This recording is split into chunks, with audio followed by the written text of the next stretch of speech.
पापा, मुझे बहुत जोर की भूख लगी है। हे भगवान, ऐसा हमारे साथ ही क्यों होता है? आखिर क्यों हमें ही भूखा रहना पड़ रहा है?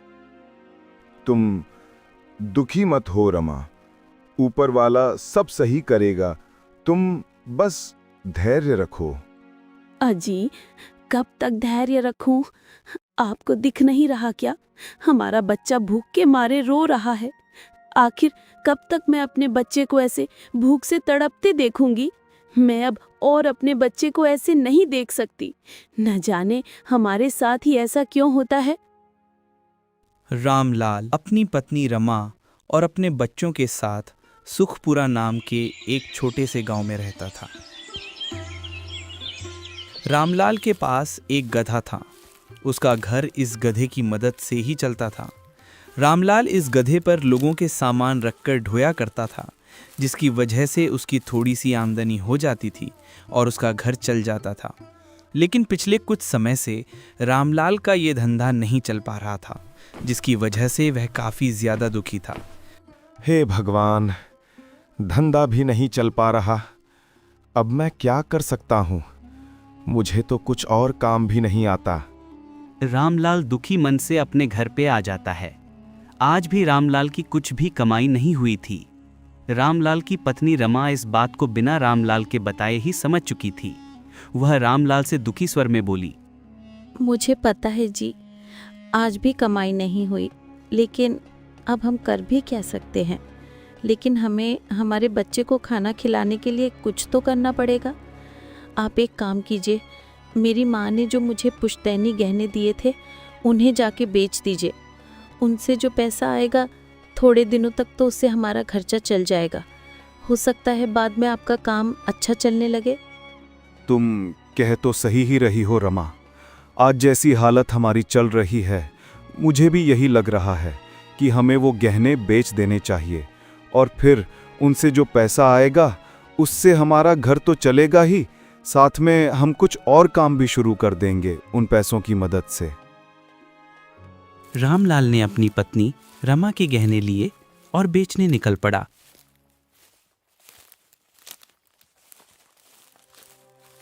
उसने उन गहनों को एक साहूकार को बेच दिया। साहूकार ने उन गहनों के बदले में रामलाल को 5 सोने के सिक्के दिए। जब रामलाल साहूकार से लेन देन कर रहा था, उस समय एक सुरेश नाम का ठग उन्हें देख लेता है। सुरेश भागकर जाता है और अपने साथी महेश को ये सारी बात बताता है। अरे कहाँ खोया है महेश बाबू, आज तो हमारा दिन सच में बनने वाला है। सुन, अभी अभी मैंने देखा, वो जो अमीर साहूकार है ना, वहां से एक आदमी सोने के सिक्के लेकर जा रहा है। भाई, अगर हम दोनों ने सही वक्त पर हाथ साफ कर दिया तो आज रात हम माला माल होंगे। चल जल्दी, आज तो किस्मत हमारे सिर पर हाथ रखकर खुद चली आई है। ऐसा मौका बार बार नहीं मिलता, समझा? चल उठ, आज मजे ही मजे हैं हमारे। मैं यही सोच रहा था कि आज कोई बड़ा हाथ लग जाए, और तू तो पूरी खुशखबरी लेकर ही आ गया। सोने के सिक्के, वो भी साहूकार के। भाई, ये तो भगवान भी नहीं रोक पाएंगे आज हमें माला माल होने से। चल, मैं तैयार खड़ा हूं, बस इशारा कर, किधर जाना है, कैसे पकड़ना है, सब बता दे। इस बार किसी भी हाल में मौका हाथ से नहीं जाने दूंगा। तू आगे आगे चल, महेश बाबू पीछे से पूरा खेल संभाल लेगा। आज की रात हमारी है।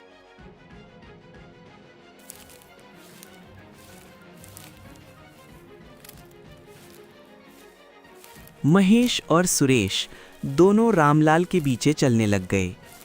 रामलाल को तो इस बात का शक भी नहीं था कि ये दोनों उसका पीछा कर रहे हैं।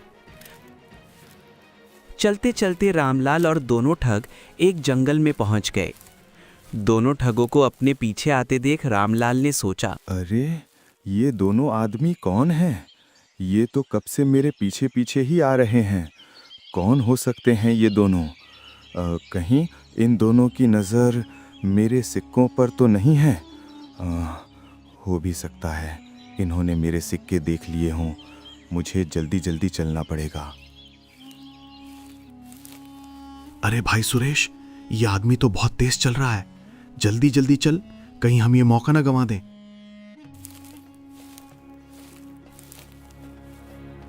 अरे ये दोनों तो अभी भी मेरे पीछे पीछे ही आ रहे हैं। हे भगवान, कहीं आज मेरे सिक्के चोरी ना हो जाएं। ये दोनों तो मेरा पीछा छोड़ने का नाम ही नहीं ले रहे। मुझे कुछ तो करना पड़ेगा। रामलाल काफी ज्यादा घबरा रहा था क्योंकि सुरेश और महेश उसका पीछा छोड़ने का नाम ही नहीं ले रहे थे। सुरेश और महेश को भी चिंता थी कि कहीं रामलाल उनसे बचकर ना निकल जाए, इसलिए वो दोनों भी रामलाल का तेजी से पीछा कर रहे थे। थोड़ी दूर आगे चलने पर अचानक से रामलाल के दिमाग में एक आइडिया आता है। उसने अपने सोने के सिक्कों की पोटली में हाथ डाला और उसमें से एक सिक्का निकालकर अपने गधे को खिला दिया। अरे फटाफट खा जा भाई, आज तू ही मुझे बचा सकता है, वरना आज मैं तो गया। अरे ये आदमी गधे को सोने के सिक्के क्यों खिला रहा है? ये पागल तो नहीं हो गया है? अगर इसने ऐसे ही सारे के सारे सिक्के गधे को खिला दिए तो हमें क्या मिलेगा भाई? हमें तो फिर ऐसे ही खाली हाथ वापस जाना पड़ेगा। फटाफट चल सुरेश भाई, इसे रोकते हैं। हाँ मेरे भाई, तू कह तो सही रहा है। फटाफट चलते हैं महेश भाई और इसे रोकते हैं। महेश और सुरेश जल्दी जल्दी चलकर रामलाल के पास आते हैं और उससे गुस्से में बोलते हैं। अरे तू पागल हो गया है क्या भाई? तू ये सिक्के इस गधे को क्यों खिला रहा है? तेरा दिमाग तो खराब नहीं हो गया है?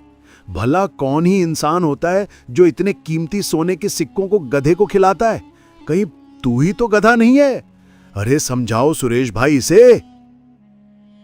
अरे हाँ यार भाई साहब, आप ये कर क्या रहे हैं ऐसे? आप ऐसे ये पागलों वाली हरकतें क्यों कर रहे हैं? भला कौन सोने के सिक्के गधों को खिलाता है? गधों को तो चारा खिलाया जाता है, लेकिन आप तो अलग ही इंसान हो, गधे को सोने के सिक्के खिला रहे हो। अरे आप दोनों की बात बिल्कुल सही है भाई साहब, लेकिन मैं पागल नहीं हुआ हूँ। मैं तो अपने फायदे के लिए ही ऐसा कर रहा हूँ। मेरा तो इस गधे को सिक्के खिलाने से फायदा ही होगा। आप लोग चिंता मत कीजिए, मैं पूरे होश के साथ ही इसे सिक्के खिला रहा हूँ। आप लोग बेफिक्र रहिए। अरे फायदा? कैसा फायदा? भला किस इंसान का आज दिन तक सोने के सिक्के गधों को खिलाने से फायदा हुआ है? हमने तो कभी ऐसा नहीं सुना। और आप बोल रहे हैं कि आपका फायदा होगा इससे? जरा हमें भी बताइए, इससे आपका फायदा कैसे होगा? अरे आप दोनों जानकर क्या करेंगे? आप लोग तो बस इतना सा ध्यान रखिए कि मेरा इससे कोई भी नुकसान नहीं हो रहा है। और जो आप लोगों ने मेरी इतनी चिंता की, उसके लिए आप दोनों का बहुत बहुत शुक्रिया। नहीं नहीं भाई साहब, हमें भी जानना है, आखिर ऐसी क्या वजह है कि आप ये सोने के सिक्के गधे को खिला रहे हैं? हमें भी तो पता चले इससे आपका क्या फायदा होने वाला है। हमें तो इसमें आपका सिर्फ नुकसान ही नुकसान दिख रहा है। रामलाल पहले तो महेश और सुरेश को कुछ भी नहीं बताता, लेकिन जब वो दोनों इतना पूछते हैं तो रामलाल उनसे कहता है, चलो ठीक है भाई साहब, अब आप इतना कह ही रहे हैं तो बता ही देता हूं। दरअसल मेरा ये गधा कोई आम गधा नहीं है, ये तो मेरा जादुई गधा है, इसीलिए मैं इसे सोने के सिक्के खिला रहा हूं। गधा? वो भी जादुई? ये कैसी बातें कर रहे हैं आप भाई साहब? भला कोई गधा जादुई कैसे हो सकता है? हमने तो आज दिन तक ऐसा गधा नहीं देखा, और आप कह रहे हैं कि आपका गधा जादुई है? आखिर इसकी ऐसी क्या खासियत है कि आपको इसे सोने के सिक्के खिलाने पड़ रहे हैं? अरे मुझे पहले ही पता था कि आप दोनों को ये बात समझ नहीं आएगी, इसीलिए तो मैं आपको कुछ बताना ही नहीं चाहता था। चलो ठीक है, अब जब आपको कुछ भी समझ नहीं आ रहा तो मैं चलता हूं। अरे नहीं नहीं भाई साहब, आप जा कहाँ रहे हैं? आपने हमें ठीक से समझाया ही नहीं तो हमें कैसे समझ में आएगा? जरा बताइए, जादुई गधे जैसी बातों पर भला कौन भरोसा कर लेगा? अगर आप सच में ठीक बोल रहे हैं तो हमें अच्छे से समझाइए कि आप अपने जादुई गधे को सोने के सिक्के क्यों खिला रहे हैं। तो सुनिए भाई साहब, आपको यकीन तो शायद ना हो, लेकिन ये मेरा गधा सच में जादुई है। जब मैं इसे एक सोने का सिक्का खिलाता हूं तो ये उसके बदले मुझे 2 सोने के सिक्के लौटाता है। वो सब तो ठीक है भाई साहब, लेकिन हम कैसे मान ले कि आपका ये गधा एक सोने का सिक्का खिलाने पर 2 सोने के सिक्के देता है? हो सकता है आप हमसे झूठ बोल रहे हो। बताइए, हमें कैसे यकीन आए? अगर आपको मेरी बात पर अब भी यकीन नहीं हो रहा भाई साहब, तो ये देखिए, ये मेरे पास और भी सोने के सिक्के हैं और ये सारे इसी गधे ने दिए हैं। लेकिन ध्यान रहे, ये बात आप किसी को बताइएगा नहीं। जब सुरेश और महेश को यकीन नहीं हुआ कि रामलाल का गधा सच में जादुई है, तो रामलाल ने उन्हें 2 सोने के सिक्के और निकाल कर दिखाए। ये दोनों सिक्के उसके पास पहले से ही थे, जो साहूकार ने उससे दिए थे। लेकिन सुरेश और महेश को इसके बारे में कोई पता नहीं था और उन्हें सच में लगा कि ये गधा जादुई है, और रामलाल भी यही चाह रहा था। अरे वाह भाई साहब, आपका गधा तो सच में जादुई निकला। मुझे तो यकीन ही नहीं हो रहा। शुरू में तो मुझे लगा कि आप हमसे झूठ बोल रहे हैं। अरे भाई साहब, मुझे आप दोनों से झूठ बोलकर क्या ही मिलेगा, लेकिन अब ये बात आप किसी को भी मत बताना, ठीक है? तो अब मैं चलता हूं। अरे रे रे रे, कहाँ जा रहे हो भाई साहब? एक काम कीजिए, आपका ये सोने के सिक्के देने वाला जादुई गधा हमें दे दीजिए।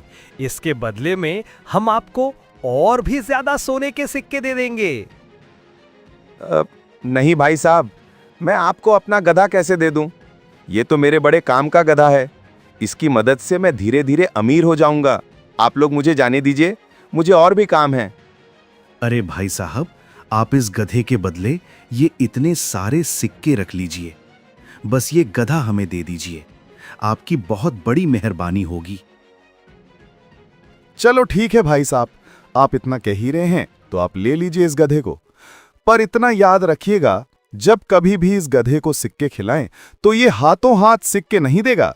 आपको थोड़ा सा इंतजार करना पड़ेगा। असल में ये कोई जादुई गधा नहीं था। यह तो रामलाल ने बस ठगों को पागल बनाने के लिए एक खेल खेला था, और ये खेल कामयाब भी हुआ। सोने के सिक्कों के लालच में अंधे ठगों को इस बात का पता ही नहीं चला कि आगे उनके साथ क्या होने वाला है। वो दोनों ठग गधे को लेकर चले गए और रामलाल अपने घर लौट आया। घर पहुंचते ही जब रामलाल की पत्नी को उनका गधा दिखाई नहीं दिया, तो वह अपने पति से पूछती है, अजी सुनिए, हमारा गधा कहाँ है? आप तो उसे अपने साथ ही लेकर गए थे, फिर वो कहाँ है? मुझे तो वो कहीं भी दिखाई नहीं दे रहा। रामलाल ने अपनी पत्नी को अपने साथ हुई सारी घटना सुनाई। जैसे ही उसे इस बारे में पता चला, वह आश्चर्य से बोली, अजी, मुझे तो यकीन ही नहीं हो रहा। ऐसा भी हो सकता है, शायद भगवान ने ही हमारी मदद की है। अब हमें इन सिक्कों की मदद से जल्दी कुछ काम शुरू करना पड़ेगा।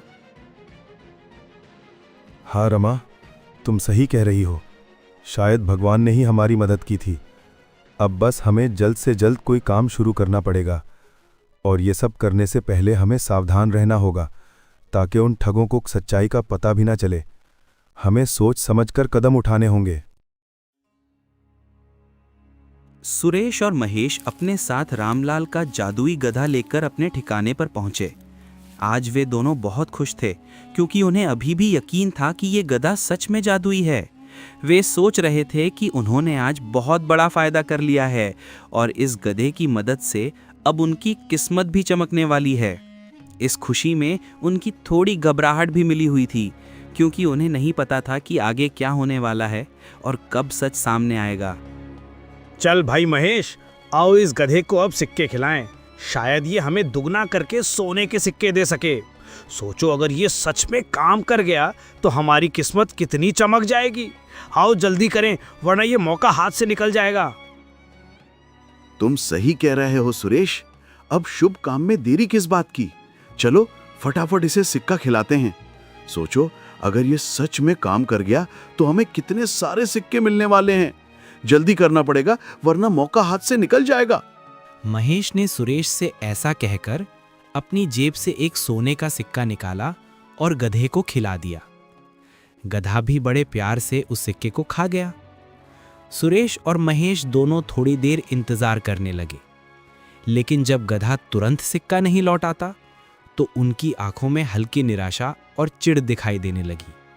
वे आपस में बात करने लगे, समझने की कोशिश करते हुए कि आखिर ये गधा सिक्का क्यों नहीं दे रहा?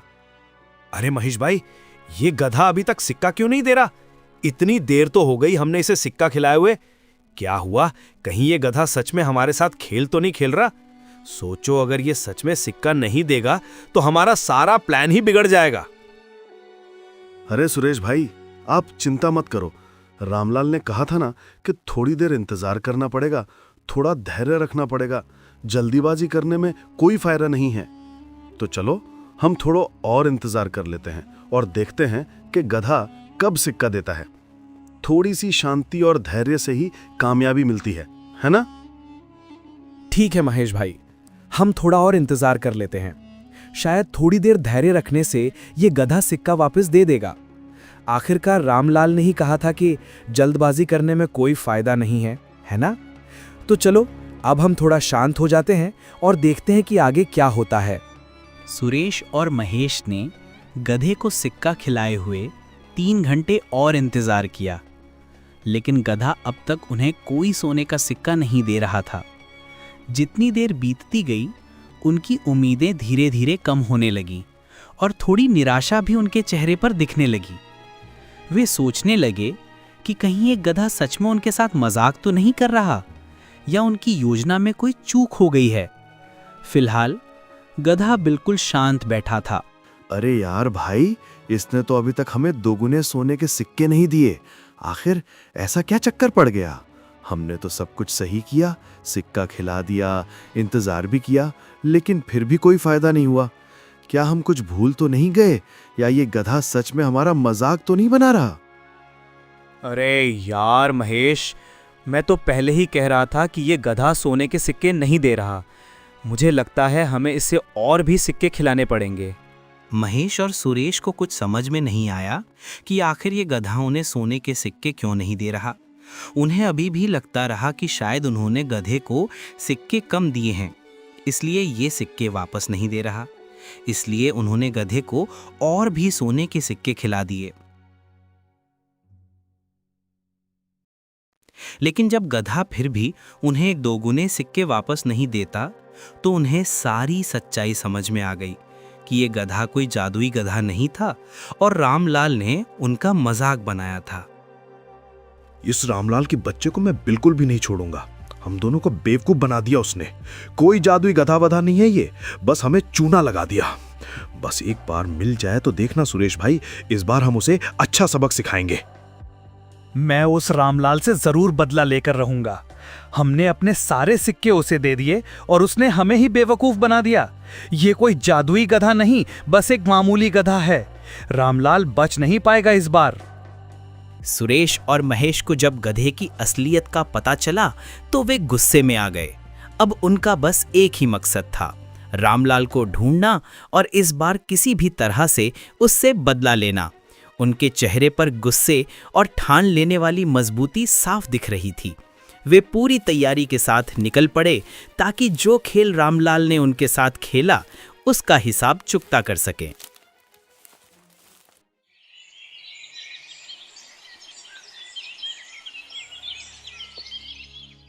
रामलाल और उसकी पत्नी रमा भी अब उन पैसों की मदद से कोई काम शुरू करने की सोचते हैं, जिसकी मदद से वो और भी ज़्यादा पैसे कमा सकें और अपना घर का खर्च चला सकें। अजी सुनिए तो, हम काम शुरू करने की तो सोच रहे हैं, लेकिन हमें तो कोई और काम आता भी नहीं है। हम क्या काम शुरू करें? हमें कुछ ना कुछ तो करना ही पड़ेगा ना। हाँ भाग्यवान, मैं भी यही सोच रहा था कि मैंने तो बस जिंदगी भर लोगों का सामान इधर उधर ही रखा है। मुझे तो उसके अलावा और कोई काम भी नहीं आता। तो फिर आखिर हम ऐसा क्या काम करें जो अच्छा चल सके? अजी आप एक काम कीजिए, पहले खाना खा लीजिए। मैंने आपके लिए गर्मा गर्म पापड़ बनाए हैं, फिर बाद में सोचेंगे कि क्या काम करना है। ठीक है, तो मैं पहले खाना खा लेता हूँ, फिर हम बाद में इसके बारे में बात करेंगे।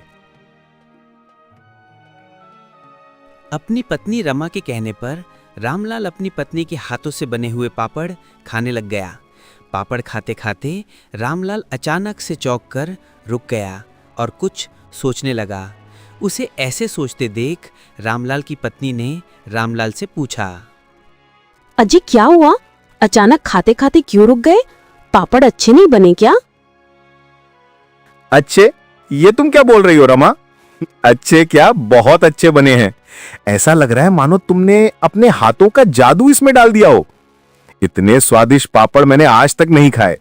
तुम्हारे हाथों में सच में जादू है, भाग्यवान। रामलाल ने जब रमा के हाथों से बने पापड़ की इतनी तारीफ की तो रमा थोड़ी शर्मा गई, क्योंकि आज दिन तक रामलाल ने उसकी इतनी तारीफ कभी नहीं की थी। वो शर्माकर रामलाल से बोली, अजी क्या कह रहे हो आप भी? जादू, वो भी मेरे हाथों में? आज दिन तक तो आपने मेरी इतनी तारीफ कभी नहीं की। मुझे तो यकीन ही नहीं हो रहा कि आपको मेरे हाथ के बने हुए पापड़ इतने पसंद आए हैं। अरे मैं ही क्या, अगर कोई भी तुम्हारे हाथ के पापड़ खाएगा तो उंगलियां चाटते ही रह जाएगा। इतने स्वादिष्ट पापड़ बनाए हैं तुमने। मैं तो सोच रहा था कि हम एक पापड़ का काम ही शुरू कर देते हैं। तुम इतने अच्छे पापड़ बनाती हो, खूब कमाई होगी हमारी। जी, आपका आइडिया तो सही है, मुझे भी यही लग रहा है। और इस काम को तो हम अपने घर से ही शुरू कर देंगे, अच्छी कमाई होगी हमारी। लेकिन आप पापड़ को ले जाकर किस में बेचेंगे? आपने तो गदा भी उन ठगों को दे दिया। तुम उसकी चिंता मत करो भाग्यवान, मैं कोई ना कोई जुगाड़ कर ही लूंगा। तुम बस बताओ कब से शुरू करें हम हमारा ये काम? जी, अब जब हमको काम मिल ही गया है तो कल सुबह से शुरू कर देते हैं ना। मैं सुबह सुबह जल्दी उठकर पापड़ और चटनी बनाकर तैयार कर दूंगी और फिर आप गांव में जाकर इन्हें बेच आना। अगर भगवान ने चाहा तो सब कुछ अच्छा अच्छा होगा। ठीक है, तो हम कल से ही अपना काम शुरू कर देंगे। मैं आज ही जाकर हमारे लिए एक थैला खरीद कर ले आता हूँ, फिर उसमें पापड़ रखकर पूरे गांव में बेच आऊंगा। और देखना, इस बार हमारा नसीब जरूर चमकेगा। अगली सुबह रमा जल्दी जल्दी उठी। उसने पापड़ और चटनी तैयार कर दी और फिर रामलाल उन गर्मा गर्म पापड़ और चटनी को अपने ठेले पर रखकर गांव में बेचने के लिए निकल पड़ा।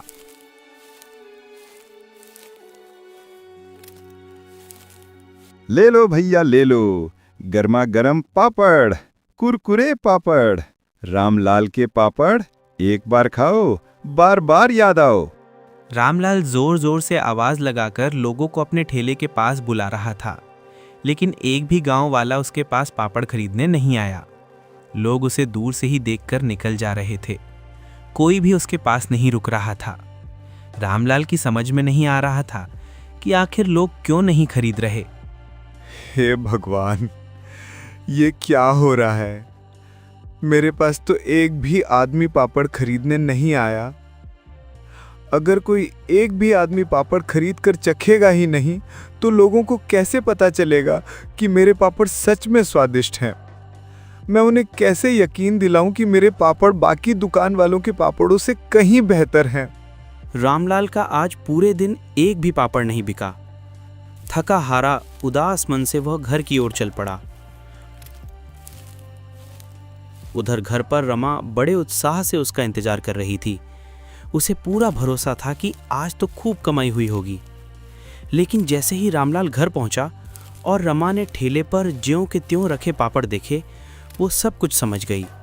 उसके चेहरे की खुशी धीरे धीरे गायब होने लगी। रमा, हमने तो सोचा था कि हमारी खूब कमाई होगी, लेकिन हमारा तो एक भी पापड़ नहीं बिका। सारा दिन धूप में खड़ा रहा, गला सूख गया चिल्लाते चिल्लाते। ले लो गर्मा गर्म पापड़, पर कोई भी मेरे पास पापड़ चखने तक को नहीं आया। जो लोग पास से गुजर रहे थे वो भी मुझे देखकर ऐसे आगे बढ़ जाते थे जैसे मैं वहां हूं ही नहीं। मुनाफा होने के बजाय तो आज नुकसान हो गया भाग्यवान। अगर लोग चखेंगे ही नहीं तो उन्हें कैसे पता चलेगा कि तुम्हारे हाथ के बने पापड़ कितने स्वादिष्ट हैं? मुझे तो अब डर लग रहा है, अगर कल भी ऐसे ही हुआ तो हम क्या करेंगे? अजी, आप दुखी मत होइए। आज नहीं तो कल लोग हमारे पापड़ जरूर चखेंगे। शुरुआत में तो हर काम मुश्किल ही लगता है ना। किसी को पता ही नहीं कि हमारे पापड़ कितने अच्छे हैं, इसलिए वो पास भी नहीं आए। लेकिन जब एक बार लोग चख लेंगे तो देखना, फिर तो वही लोग हमारे ठेले के आसपास भीड़ लगाकर खड़े होंगे। हमें बस थोड़ा सा सब्र रखना होगा और लोगों को यकीन दिलाना होगा कि हमारे पापड़ सच में स्वादिष्ट हैं। सब कुछ धीरे धीरे ठीक हो जाएगा। लेकिन अब हम लोगों को यकीन दिलाने के लिए क्या करें रमा? लोग तो ठेले को देखकर दूर से ही निकल जा रहे थे। अजी सुनिए, मेरे दिमाग में एक आइडिया आया है। क्यों ना हम लोगों को पहले एक बार फ्री में चखने के लिए दें? लोग फ्री में चखने के नाम से तो आ ही जाएंगे, और अगर उन्हें हमारे पापड़ का स्वाद पसंद आया तो वो जरूर हमारे पापड़ खरीदेंगे।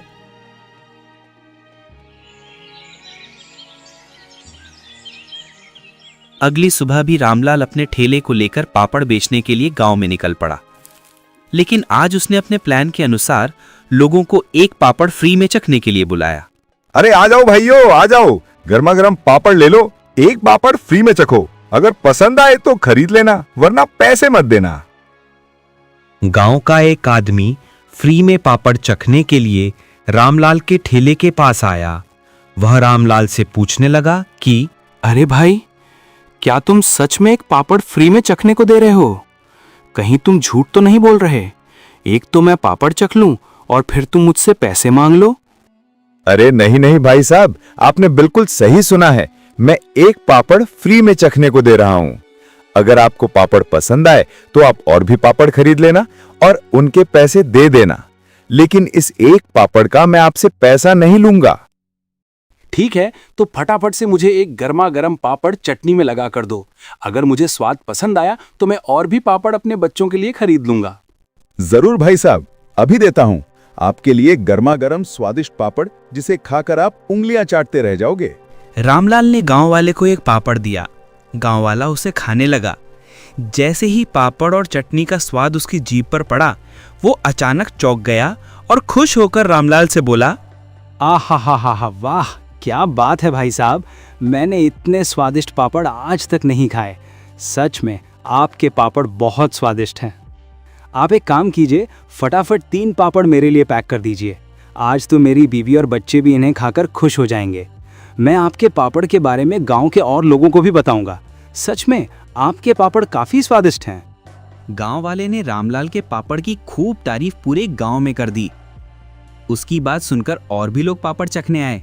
धीरे धीरे करके उस दिन रामलाल के सारे पापड़ बिक गए। रामलाल और रमा दोनों बहुत खुश थे कि आखिर उनकी मेहनत रंग लाई।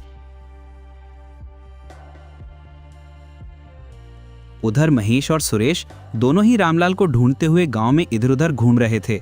तभी एक गांव वाला उनकी तरफ आता है और उनसे कहता है, अरे सुरेश भाई, सुना है इस गांव में एक पापड़ वाले के पापड़ बड़े स्वादिष्ट मिलते हैं। अभी तक तुमने नहीं खाए क्या? मैंने भी आज ही चक्कर देखे, कसम से उंगलियां चाटते रह जाओगे। अरे नहीं भाई, मैंने तो अभी तक ऐसा कुछ नहीं सुना, पर अब जब तुम कह ही रहे हो तो आज चल के हम भी खा ही लेते हैं। सुरेश और महेश दोनों पापड़ चखने के लिए गांव की ओर निकल पड़े। उन्हें तो इस बात का जरा सा भी अंदाजा नहीं था कि जिस पापड़ वाले की तलाश में वे जा रहे हैं वो कोई और नहीं बल्कि रामलाल ही है। ढूंढते ढूंढते आखिरकार वे रामलाल के ठेले तक पहुंच ही गए। अरे तुम ही हो वो फेमस पापड़ वाले। तुमने हम दोनों के साथ धोखा किया है। तुम तो बोल रहे थे कि तुम्हारा गधा जादुई है, लेकिन वो तो एक साधारण गधा निकला। हमें बेवकूफ बनाया तुमने। आज हम तुम्हें यूं ही नहीं छोड़ेंगे। हाँ रामलाल, तुमने हमारे साथ बहुत बड़ा धोखा किया है। झूठ बोलकर हमारे सोने के सिक्के ले लिए। अब हम तुम्हें छोड़ेंगे नहीं। तूने हम दोनों को पागल बनाया है। पागल? वो भी मैंने? अरे भाई साहब, मैंने आपको पागल नहीं बनाया। पागल तो आप दोनों पहले से ही हो। मुझे तो हंसी इस बात पर आती है कि आप दोनों ने जादुई गधे जैसी बात पर भी भरोसा कर लिया। अब हंसना बंद करो रामलाल। तुमने हमारे साथ गलत किया है। या तो हमारे सिक्के अभी के अभी लौटा दो, वरना हम तुम्हें बर्बाद करके रख देंगे। हम तुम्हारी पूरी सच्चाई गांव वालों को बता देंगे और फिर एक भी आदमी तुम्हारे पापड़ नहीं खरीदेगा। सच्चाई? कौन सी सच्चाई बताओगे तुम गांव वालों को? यही ना कि तुम दोनों ने मुझसे एक जादुई गधा खरीदा था। अरे मूर्ख तो तुम दोनों खुद हो, गांव वाले नहीं। तुम्हें सच में लगता है कि कोई गांव वाला जादुई गधे जैसी बकवास बातों पर यकीन कर लेगा? मुझे बताओ, कौन करेगा यकीन? रामलाल, गांव वाले यकीन नहीं करेंगे तो क्या हुआ? हम तुम्हारी सारी सच्चाई पुलिस वालों को बता देंगे। उन्हें तो यकीन करना ही पड़ेगा। हम पुलिस से कहेंगे कि तुम एक चोर हो, लोगों को धोखा देते हो, और फिर देखना तुम सीधा जेल जाओगे। फिर ना पापड़ बेच पाओगे, ना ही लोगों की नजरों में बच पाओगे। अरे यार, पागल हो क्या तुम दोनों? तो अब तुम्हें लगता है कि पुलिस वाले तुम्हारी ऐसी फालतू बकवास पर भरोसा कर लेंगे?